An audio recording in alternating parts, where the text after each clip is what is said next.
1절에서 15절까지 말씀 제가 대표로 봉독하도록 하겠습니다.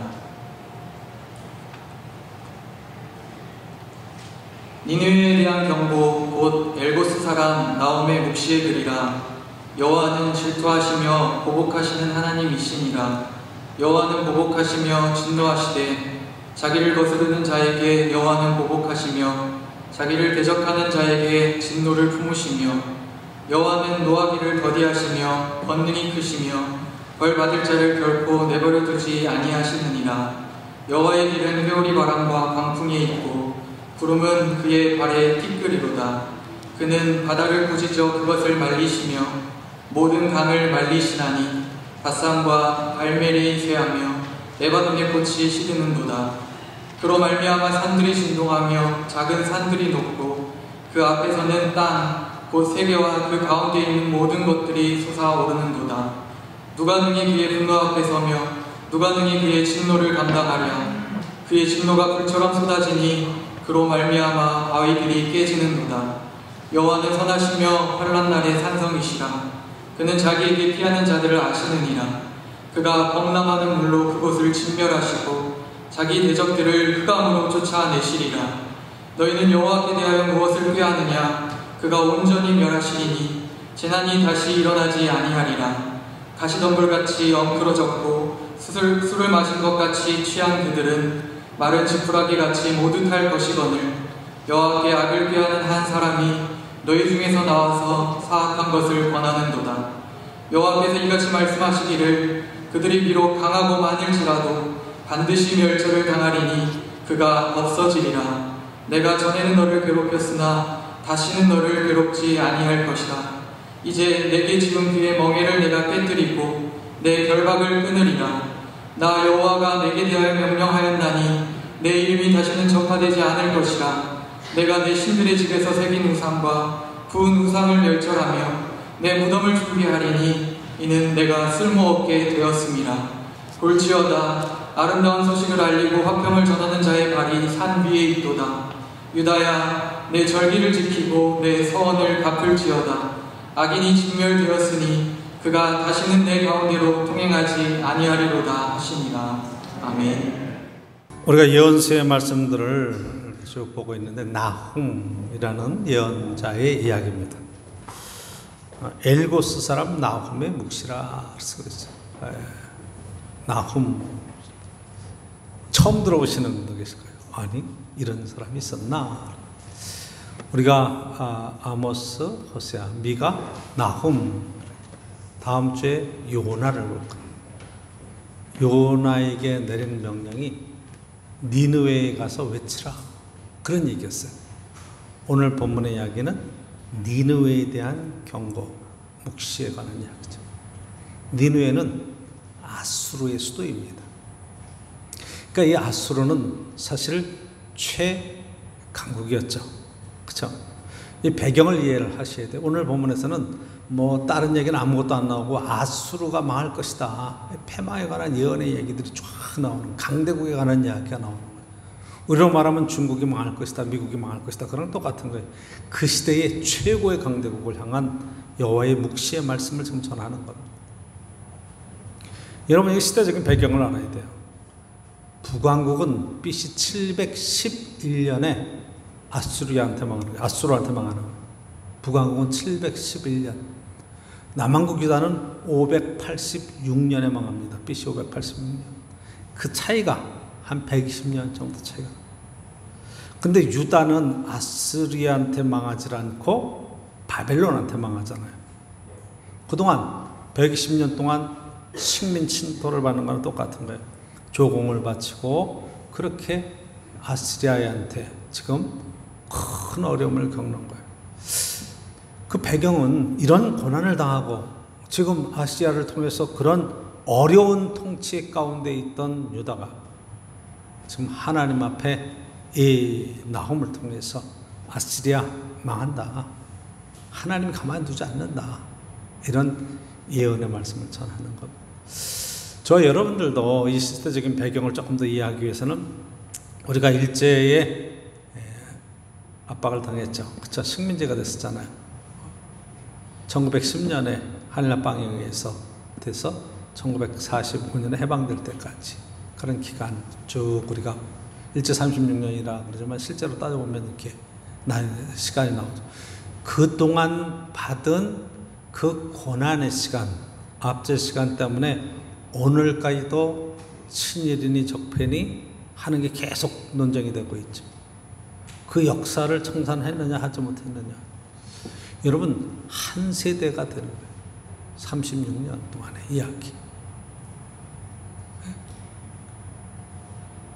굉장히 그 시대를 살았던 사람들은 사실은 그렇게 빨리 해방될 줄은 상상도 할 수 없었어요.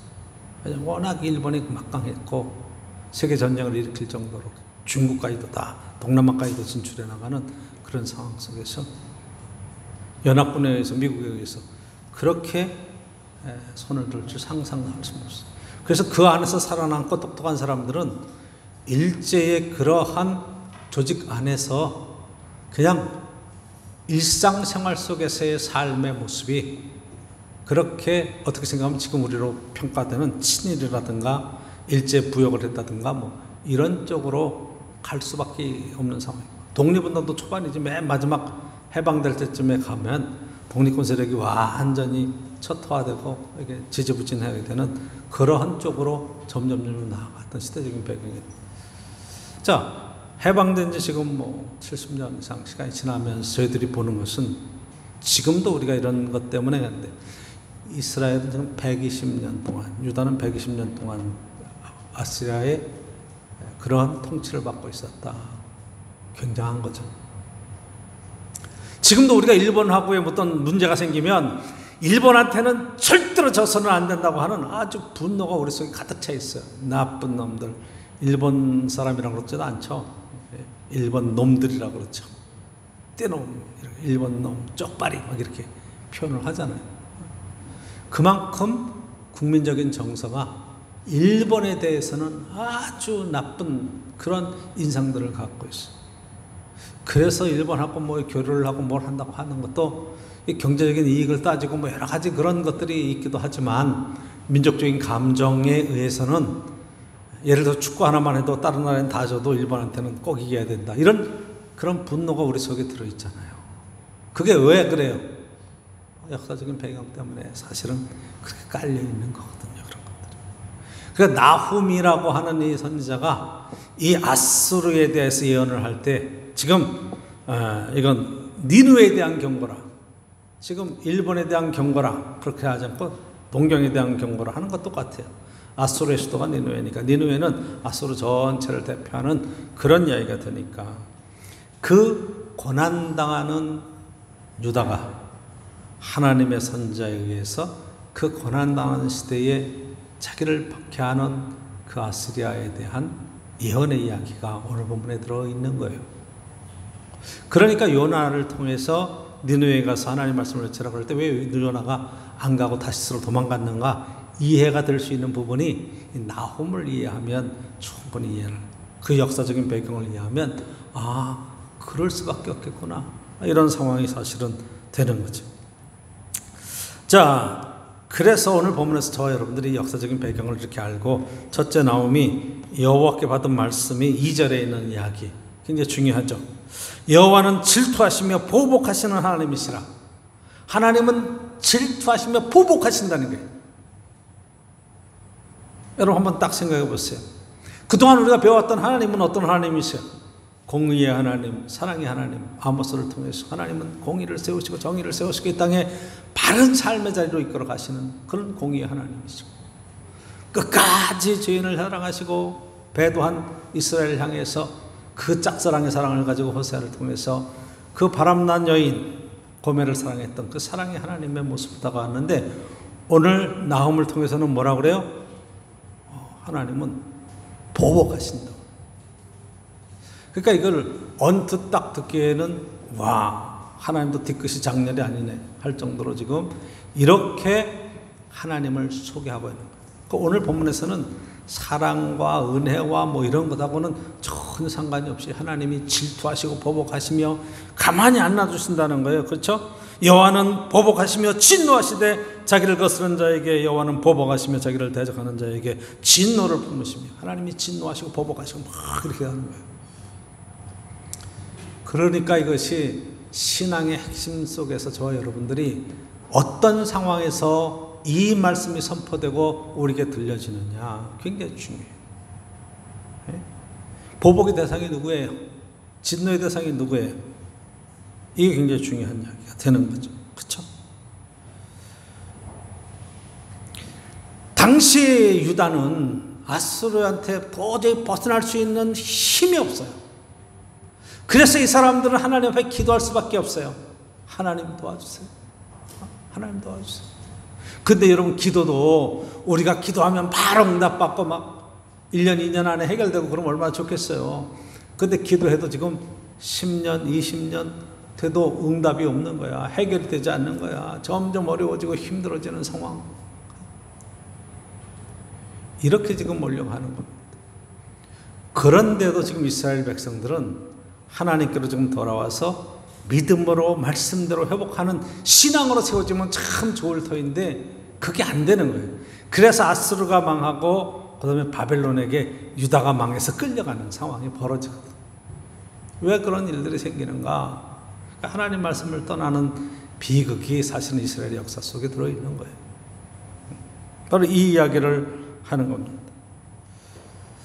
여호와를 의지하고 기도할 때 이 억울한 상황을 해결해 주시는 하나님에 대한 그러한 응답이 오늘 나훔을 통해서 하나님은 뭐라고 그래요? 질투하시며 보복하신다. 하나님이 진노하신다. 하나님께서는 대적하는 자들을 가만히 두지 않으신다. 이렇게 지금 선언하면서 하나님 편에서 움직이시는 그런 은혜를 이야기하고 있어요. 하나님의 큰 권능, 하나님은 결코 내버려 두지 않는다. 자, 이 말씀을 듣는 유다인들은 어떻겠어요? 마음이. 그래, 하나님께서 해결해 주시지. 하나님이 갚아주시지. 이런 마음 속에 그러한 위로와 하나님의 은혜를 사모하게 되죠. 여러분 3절 보십시오. 뭐라고 되어 있는가? 3절에는 여호와는 노하시기를 더디하시며, 지금 왜 이렇게 빨리 응답이 되지 않는가? 오래 참고 참아서 하나님의 때가 차기까지 하나님이 참으시다가 폭발하는 그런 모습. 권능이 크시며 벌받을 자를 결코 버려두지 아니하시네요. 벌받을 자를 결코 버려두지 않는 하나님은 끝까지 보복하시고 끝까지 진노하시고 하나님이 갚아주신다. 할렐루야. 이 나훔에게 임한 여호와의 말씀을 저와 여러분들이 잘 기억해야 될 것입니다. 주의 위로하심이 있습니다. 그리고 그는 하나님의 선하심을 선언합니다. 7절 보시면 두 번째 오늘 본문 속에서는 여호와는 선하시며 환난 날의 산성이시라. 그는 자기에게 편한 자들을 아시느니라. 하나님은 선하셔요. 하나님이 환난 날에 도움이 되시고 자기에게 피하는 자들을 아시고 보호하시며 인도해 가시는 은혜를 얘기하고 있어요. 그러니까 여러분, 은혜 받는 자리에, 우리가 하나님께 피하는 바로 그 자리에 왜 지금 예언서들을 통해서 하나님을 알고 하나님께 돌아가야 된다고 이야기하는가 하는 것을 우리가 깨달아야 된다는 말이에요. 여호와를 대적하는 자들을 심판하시는 모습으로는 나타나지만 여호와를 의지하는 자를 보호하시고 구원하는 모습으로 나타나시는 걸 보게 됩니다.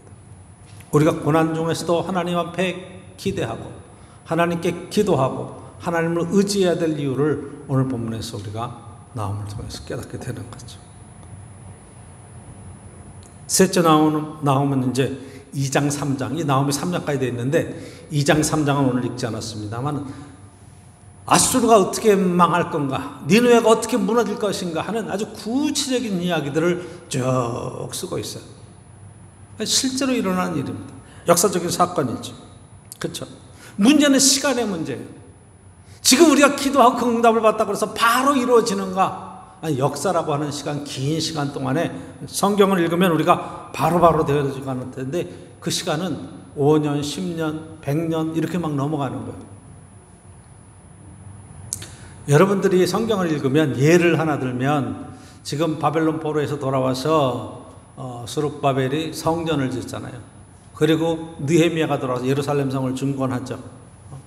그걸 성경이 같이 붙어서 같이 읽으니까 돌아와서 바로 성전 짓고 돌아와서 바로 예루살렘에서 중건했나 보다 이러는데 그 사이가 한 100년 가까이 걸리는 거예요. 역사는 그렇게. 근데 후대에서 볼 때는 역사가 100년, 1000년 지나가는 것이 후닥후닥 지나가는 거예요. 근데 그것을 당하는 사람들, 그 안에서 그 문제를 해결하려고 하나님 앞에 기도하면서 간절히 구하는 그 사람들이 낙심하지 아니하고 하나님의 시간, 하나님의 때를 기다리는 그 믿음이 얼마나 귀한가. 우리 이걸 봐야 돼요. 우리는 너무 사실 조급해. 빨리 문화에 대해서 하나님 아침에 기도하면 저녁 때마다 다 응답되고 이런 걸 바란단 말이야. 근데 실제로 인생을 살아보면 모든 문제들이 그렇게 바로바로 응답이 되느냐. 분명히 그 안에 하나님의 뜻이 있고 하나님께 우리가 기도하면서 기대하는 것들이 있고 아브라함의 하나님, 이삭의 하나님, 야곱의 하나님으로 불려지면서 이스라엘 역사 전체를 통해서 움직여 가시는 하나님의 그 귀한 손길을 봐야 되죠. 그렇죠? 이 이야기는 오늘 우리가 내 마음에 든다 안 든다 하나님 앞에 이 문제를 놓고 기도할 때 여러분들이 한국 역사 전체를 흘러가시는 하나님의 손길을 볼 수 있어요. 역사의 주인이신 하나님께서 이끌어 가시는 모습들. 그렇죠? 하나의 사건이 빵빵 터지면 그 사건이 어느 날 갑자기 터진 게 아니라 그것이 축적되다가 펑 터지는 거죠. 그렇죠? 그걸 여러분 잘 기억하셔야 돼요. 그래서 여러분 기도를 그치지 말아야 될 이유, 우리가 낙심하지 말아야 될 이유는 바로 여기에 있다면, 때로는 천천히 가고 때로는 응답이 없는 것 같고 때로는 안 이루어지는 것 같아도 하나님의 역사 시간은 굉장히 정확하게 가 있고 하나님의 심판은 오늘 본문에서 비록 노하기를 더디하시며 권능이 크시며 벌받을 자를 결코 버려두지 않을 것이다. 3절의 이야기처럼 더딘 것 같아도 하나님은 정확하게 하나님의 뜻을 이루어 가신다고 하는 것을 저 여러분들이 꼭 기억해야 돼요. 반드시 이렇습니다. 자, 이게 나홈이 받은 묵시의 이야기인데 오늘 본문 속에서 저와 여러분들이 오늘 살아가는 우리들이 신앙적으로 받아야 될 그런 교훈이 뭐냐. 오늘 우리도 하나님의 경고의 말씀을 사실은 들어야 되죠. 그렇죠? 여호와 하나님은 분명히 정의와 사랑의 하나님이세요. 아모스를 통해서 정의를 이야기해 주셨고 호세아를 통해서 사랑의 메시지를 우리에게 주셨죠. 그러면서 하는 이야기가 하나님께 돌아와야 된다. 하나님을 바로 알아야 된다. 계속 이야기합니다. 그런데 오늘 본문에서는 여호와는 질투하시며 보복하시는 하나님이다. 이렇게 선언하죠. 그러니까 이것이 여호와가 어떤 분이신가 그때 경험하며 느끼며 깨닫는 것들이 다 대상에 따라서 다 다르다 이 말이에요. 우리는 하나님을 그냥 하나의 특징으로 딱 이렇게 정리하고 말려고 그래요. 근데 그렇지 않습니다. 그 상황이 어떤 상황이냐에 따라서 하나님 우리에게 다양한 모습으로 다가올 수밖에 없는 거죠. 하나님은 택하신 백성에 당하는 고난을 결코 그냥 보아두지 않는다. 하나님은 끝까지 보복하신다. 이 이야기죠. 그렇죠? 이게 지금 하나님 아버지라고 부르는 우리의 신앙 고백 속에 너무 잘 나타나 있어요. 하나님 아버지십니다. 저도 그렇고 여러분도 그렇고 사실 아이들이 당하는 그런 어려움과 고난은 부모의 마음에 큰 상처가 되고 그런 짐이 되죠. 여러분들이 아들, 딸, 더 나가서 손자, 손녀 손을 잡고 작은 공원에라도 나갔다. 제가 여기 아침 저녁으로 여기 좀 길을 산책하는데 저녁 때 나갔더니 어떤 애가 그 개 2마리를 이렇게 목에 줄을 했는데 마스크를 씌우질 않았어요. 이게 보면. 그러니까 개들이 막 서로 으릉대고 서로 둘이 웅엉거리고 지나가는 사람들이 오우 그러고 피하더라고. 그래서 왔다 갔다 하다가 갈 줄 알았더니 안 가고 거기 계속 있는 거예요. 그래서 제가 가서 얘기를 했어요. 이렇게 마스크 씌워라. 마스크 입막에 씌워라. 그랬더니 딱 쳐다보면서 하는 얘기가 이게는 안 씌워도 되는데요. 법적으로 문제가 없는 개인데요. 딱 그러더라고. 왜? 개가 어느 정도 크기가 되면 씌워야 되고 그거보다 작으면 막 그 중간에 걸려서 이게 지금 안 씌워도 된다는 거예요. 그래서 법적으로 씌워야 되냐 안 씌워야 되냐 문제가 아니라 이거 지금 다른 사람들이 무서워하고 어린애라도 이거 지금 개를 보고 무서워하면 이게 개 주인이 주의해야 될 게 아니겠냐. 그랬더니 법적으로 문제 없는데요. 제가 책임지면 되지 않겠어요? 뭐 이렇게 나가는 거예요. 이야, 젊은 애들 무섭더라고. 그러냐고. 그래서 제가 한마디 했어요. 그러다가 만약 사고 나면 다 책임져야 된다고.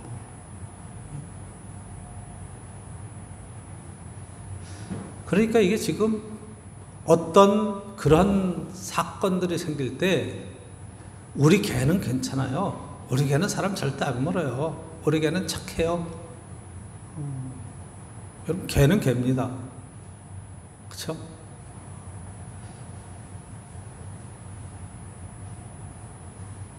어떤 분이 누구의 그 탤런트 하는 김민교 씨인가 뭐. 그 양치기개예요. 참 순하고 똑똑한 개예요. 근데 옆에 뭐가 하나 고양이가 뛰어갔는지 못 뛰어갔나 봐. 그러니까 갑자기 개가 흥분해가지고 사람을 가서 물어서. 근데 그분이 돌아가셨어. 아주 사회적으로 큰 이슈가 됐다고. 그 개를 3마리인가 키운다고 그러더라고. 여러분, 하나님의 메시지는요, 우리에게 경고의 메시지를 계속 이런 사건이 일어나기 전에 주어요. 그러다가 어느 날 그것이 현실로 나타나는 것이 여호와의 진노하심이라고 하는 것으로 나타나는 거예요. 그러니까 여러분, 그게 시간이 지나가고 때가 찰 때, 어떤 때는 그냥 지나가요. 쉽게 지나가. 그러니까 잠깐 모르고 우리는 지나가니까 편안하게 지나는 것 같아. 왜 이런 박해, 이런 핍박이 사실은 하나님께서 아수르를 들고 바벨론을 들어서 이스라엘을 경고하시고 유다를 경고하시는 도구로 쓰시는 거예요. 근데 그 도구가 살짝 경고의 메시지로 와서 깨닫게 하고 교훈하는 것으로 갔는데, 깨닫는 것은 없고 이 도구가 너무 세서 더 큰 고난과 어려움이 유다와 이스라엘에게 임했을 때 하나님께서는 지금 내 자녀를 그리고 지금 아수르를 심판하시고 바벨론을 심판하시는 모습으로 나타난다 이 말이에요. 그렇죠? 처음에는 작은 것을 시작하는 거예요. 근데 나중에 점점 사건이 커지는 거예요. 그게 지금 사회적인 현상들 속에 여러분 나타나는 거예요. 지금 여러분 사회에 되어지는 여러 가지의 상황들이 있잖아요. 정치적인 상황과 경제적인 상황, 코로나19를 통해서는 처음에는 금방 넘어갈 것 같고 작은 일인 것 같았는데 점점 이게 확대되면서 국제적인 큰 리스크로 오는데, 우리는 한 달, 2달이면 해결될 줄 알았더니 벌써 반년이 지나가고 1년이 지나고 이게 진짜 일상으로 돌아갈 수밖에 없는 상황으로까지 몰려가면서 지금 엄청 긴장할 수밖에 없는 거예요. 하나님의 경고를 들어야 되는데 이 메시지를 우리가 못 들으면 우리 대비할 수가 없어요. 오늘 본문에서 두 번째 오늘 우리가 배울 교훈은 바로 7절에 있는 거예요. 여호와는 선하시며 환난의 산성이시라. 그는 자기에게 피하는 자들을 아시느니라. 여호와 하나님 우리에게 정말로 아버지가 되시고 보호자가 되주십니다. 하나님을 의지하고 끝까지 믿음을 지키는 하나님의 자녀들을 향해서 여호와는 나의 산성이시오, 나의 피할 바이시오, 나의 구원의 반석이시오, 찬양하며 노래하게 하는 그런 은혜를 베풀어 주십니다. 그러니까 죄는 죄대로 심판하고, 그렇죠? 은혜는 은혜대로 우리에게 들어가고, 특별히 하나님을 찾는 자, 하나님께 피하는 자, 하나님의 은혜를 구하는 하나님의 자녀에게는 이 굉장히 중요한 얘기예요. 아수르를 도구로 해서 징계를 하지만 그 징계가 도가 지나치면 하나님께서는 아수르를 멸하실 수밖에 없는 상황으로 몰려가는 거죠. 그래서 저와 여러분들이 기회가 될 때 바로 이 부분에서 늘 깨어서 기도하고 감사하면서 신앙생활에 우리가 잘 적응해 가야 돼요. 하나님께서는 자녀들이 당하는 고난을 결코 버려두지 않습니다. 그러니까 여러분 굉장히 중요해요. 아빠 부르는 게 중요해요. 엄마 부르는 게 중요해요. 제가 화성에서 어린이집 하면서 지금 이쪽에서는 이제 어린이들 수업하고 자녀들이 모여서 이렇게 모여서 회의도 하고 이제 그렇게 되면 그 아이들이 지네끼리 하다가 애가 엄마 소리 불러요. 그러면 쫙 들어보면 다들 귀를 기울이는데 기가 막히게 엄마가 일어나. 아니 지 아이 부르는 소리는 기가 막히게 알아들어. 이게 사람만 그런 게 아니고 동물의 세계에서도 보면 뭐 남극의 펭귄들 막 일어나서 막 엄청 많이 쌓여 있는데 그 바다에 가가지고 어미들이 물고기 먹여가지고 쭉 돌아오다 보면 지 새끼를 어떻게 찾아 그 많은데 어디다 놓는지 어떻게 알아. 근데 기가 막히게 새끼들이 꽉꽉꽉 부르는 소리에 정확하게 알고 자기 새끼에게 가는. 하나님께서 그렇게 만들어 놓으셨어요. 그렇게 만들어 놓으신 하나님께서 하나님이 부르는 백성들의 기도와 부르짖음을 안 들으실 리가 있겠느냐 이 말이에요. 우리의 작은 탄식에도 응답하시는 하나님의 놀라운 사랑이 그 가운데 있다 이 말이에요. 여러분 기도를 끝이지 말아야 돼요. 시간을 정해놓고 구체적으로 무릎 꿇고 새벽에 저녁 때 기도하는 그것도 중요하지만 여러분 정말 탄식과 같이 하나님 내가 너무 힘들어요. 도와주세요. 이렇게 여러분들이 하나님께 탄식해도 그 신음소리에 응답하시는 정말로 살아계신 하나님 능력이 많으신 하나님 것을 꼭 믿을 수 있기를 축복합니다. 하나님은 정확하세요. 우리의 필요를 따라 다 들으세요. 귀를 기울이고 계세요. 작은 신음에도 응답하시고 탄식에도 응답. 그렇죠. 여러분 앗소를 잠깐 도구로 사용하셔서 교훈하려고 했는데 그 교훈이 도가 지나치니까 하나님께서는 참지 못하시고 지금 앗소를 향해서 내가 너에게 보복하리라 그렇게 얘기하시는. 그게 굉장히 중요하네요. 저희들이 우리 자녀들을 때로는 어린이집에 때로는 학원에 보내기도 하고 뭐 이렇게 해요. 근데 이 아이들이 가서 정말 선생님의 사랑을 받고 교훈 잘 받고 보호받고 돌아오면 얼마나 감사해요. 근데 이 아이들이 가가지고 때로는 폭행을 당하고 때로는 거기에서 괴롭힘을 당하고 그리고 돌아오기도 하잖아요. 사회적으로 문제가 되죠. 그러니까 오죽하면 CCTV를 다 달았겠어. CCTV 싹 달고 한번 보자. 선생님 도대체 어떻게 하구나 보자. 막 그렇게 그래요. 이재명 지사는 수술실마다 다 CCTV 놓자 막 그래. 왜? 수술실에 전문의가 수술한다고 딱 그렇게 돼 있고 수술 아무개 의사 그랬는데 딱 해서 들어와서 마취할 때까지는 그 의사가 보고 있다가 그 의사 나가고 이게 신참이 들어와서 하고 수술도 제대로 못하는 친구가 와서 하고 그런 일들이 비일비재하게 생기니까 의사들이 양심이 없다 이 말이에요. 그러니까 CCTV 놓자. 정말 그 의사가 수술하는지 보자. 그랬더니 의사들이 펄펄 뛰죠. 환자의 인권이 어쩌고 저쩌고 하는데 환자의 인권은 뭐 환자의 인권. 수술하는 게 뭐 찍힌다고 인권의 문제예요. 당장 그렇게 하면 그래서 왜 그러냐 그랬더니 그게 수술 건수가 수입 건수니까 아주 유명한 의사 이름 딱 세워놓고 뒤에 그렇게 수술 건수를 늘리는 그래서 소득을 늘리는 그런 일들을 자행한다. 근데 여러분 우리는 하나님이 불꽃 같은 눈동자로 우리의 삶의 전체를 지금 보고 계시고 알고 계시고 보호하고 계십니다. 그러니까 우리가 부르짖는 작은 신음에도 응답하시는 하나님의 놀라운 사랑이 그 가운데 있다 이 말이에요. 여러분 하나님께서는 결코 참지 아니하십니다. 반드시 보복하십니다. 저 여러분들은 하나님의 든든한 그런 보호자로서의 은혜가 임하는 복된 자녀인 것을 믿으시길 축복합니다. 굉장히 중요하죠.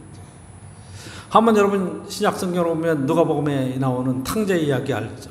그렇죠? 아버지의 유산을 다 받아가지고 멀리 딴 곳에 가서 호랑방탕하고 다 썼어요.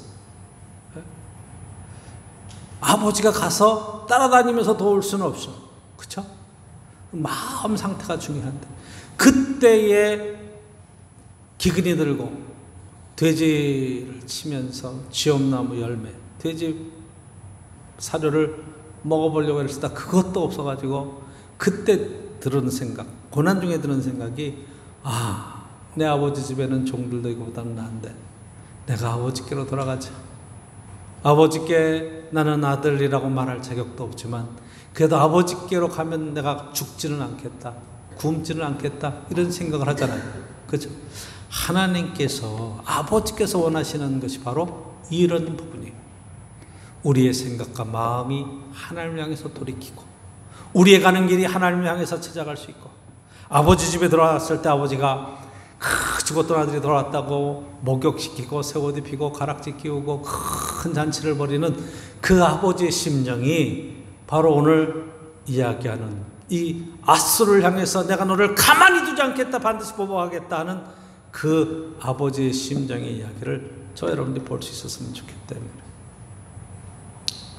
여러분 참으로 감사한 것은 그 하나님이 오늘 우리의 삶 속에 응답하시고 우리의 기도를 들으시고 계시고 우리의 가는 길의 모든 것을 알고 계시며 인도하신다는 것. 그래서 여러분 우리가 해야 될 것은 다른 게 없어요. 기도하는 것 외에는, 부르짖는 것 외에는, 하나님께로 돌아가는 것 외에는.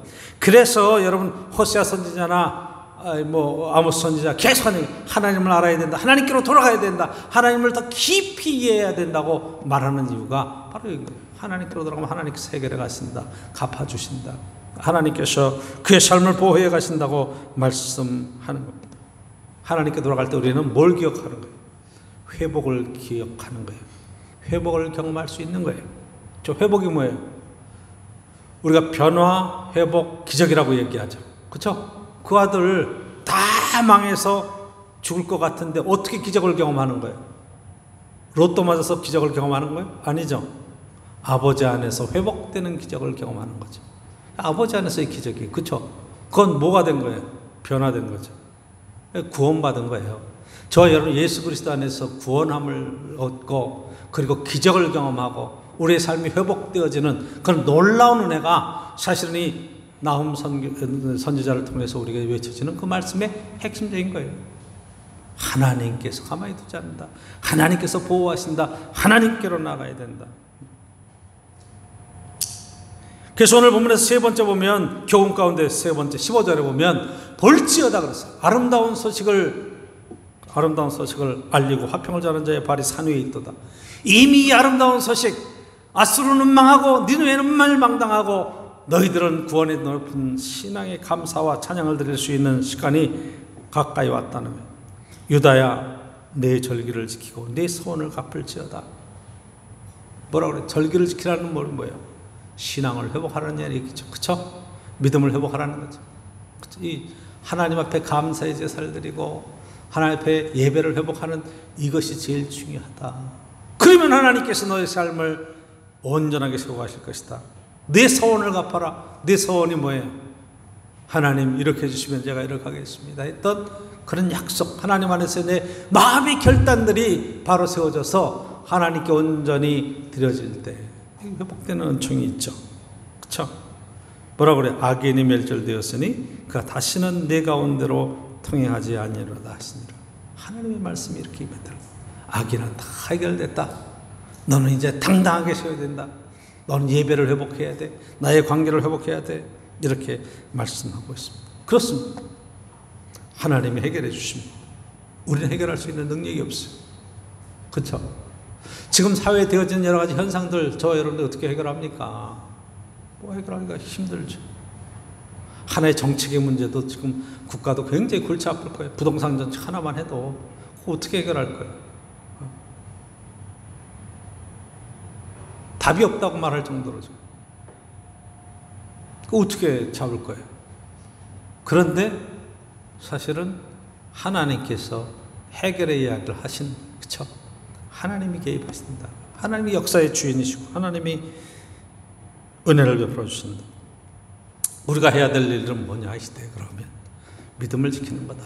열심히 신앙생활하고 여러분 온전하게 신앙생활 해가면서 하나님 앞에 우리가 기도를 회복하고 찬양을 회복하고 말씀을 회복하고 신앙을 회복하는 이것이 굉장히 중요한 거예요. 코로나19 때문에 여러분 두려워하지 않기를 주 여러분 축복합니다. 두려워하지 말아야 돼요. 그러나 정부에서 요구하는 것은 우리가 당당하게 잘 지켜야 돼요. 마스크 쓰라면 써야 되고 거리 지키라면 지켜야 되고 거의 해야 돼요. 명분 만들려면 명분 만들고 여러분 QR코드 이렇게 이제 다 교회도 고위험군에 속해가지고 정부에서 QR코드를 찍고 들어오는 거예요. 유흥업소, 음식점 뭐 이런데 다 QR코드 찍으라고 그러는데 교회도 해당이 됐어요. 정부에서 공문이 내려왔어. QR코드 하라고. 그래서 준비해놨습니다. 나이 드신 분은 QR코드가 뭔지 그걸 어떻게 찍는지 잘 모를 거예요. 근데 어쨌든 제가 빈 그런 공기계 하나 스마트폰 먼저 쓰던 거 내놓고 거기에 교회를 등록을 했어요. 여러분들이 스마트폰에다 이제 카카오톡이나 네이버에서 QR코드 개인 받으면 그거 가지고 들어오면서 보여주면 거기다 찍찍 찍으면 여러분들이 교회에 왔던 것이 다 정부에 보고가 되는 거예요. 그동안에는 우리가 교회에서 수기로해서 우리 명단만 갖고 있었는데 지금은 여러분들이 교회를 왔다 갔다 하면 찍히면 다 등록이 되는 거예요. 그래서 어느 날 교회에 문제가 생겼다 그러면 그만 딱 보면 어느 날 언제 누가 이 교회를 왔다 갔다 하는 것도 딱 나오는 거예요. 아니 그 목사님 사생활은 여러분 뭐가 두려우세요? 내가 하나님 앞에 나와서 예배 드리는 것이 그게 뭐 어쩌다고요? 정부에 보고 못할 일은 또 뭐가 있어요? 여러분 당당한 거잖아요. 권리잖아요. 누리셔야지. 그쵸? 밥 하지 말라고 해서 밥 안 하는 거. 속으로 모임 하지 말라고 속으로 안 하는 거. 하나님 앞에 예배 드리자. 이 예배가 회복되어지는 이 은혜를 우리가 지금 어젠가 보니까 30몇 명 됐는데 해외에서 들어온 게 28명인가 되고 국내에서 10명 정도 분단되는 거예요. 그럼 5천만 명 중에 10명이에요. 우리는 찾고 다니면서 만나려고 해도 힘든 숫자입니다. 10명이면. 100명이라도 마찬가지예요. 5천만 명 중에 100명은 정말 적은 숫자예요. 이게 확산되고 확 퍼져나갈까 봐 정부에서 두려워서 어쨌든 이 전염병을 막으려고 하는 것 때문에 국민들에게 막 그런 걸 얘기를 해서 그런 거지. 여러분 마스크만 정확하게 쓰고 우리가 이런 거리두기만 잘 지키면 한 명이 오나 10명이 와도 여기 걸리지 않습니다. 그 사람만 뽑아내면 되는 거예요. 그러니까 계속 강조하는 것은 예방이다. 우리 법을 지키는 질서를 지키는 거다. 이 이야기를 하는 거거든요. 여러분 잘하고 계시는 거예요. 그렇죠? 하나님께서 보호하시는 거예요. 결국은 다윗도 그 전염병이 창궐해 갈 때 백성들 7만 명이 하루 3일 만에 7만 명이 죽어갈 때 하나님 앞에 제단을 쌓고 기도하면서 바로 거기에서 하나님께서 그 재앙을 멈추셨던 것처럼 이게 인간의 연약함과 실수 때문에 당하는 고난이라고 할지라도 하나님 앞에 나와 예배하고 기도하면서 이 재앙의 때를 슬기롭게 잘 헤쳐갈 수 있기를 간절히 축복합니다.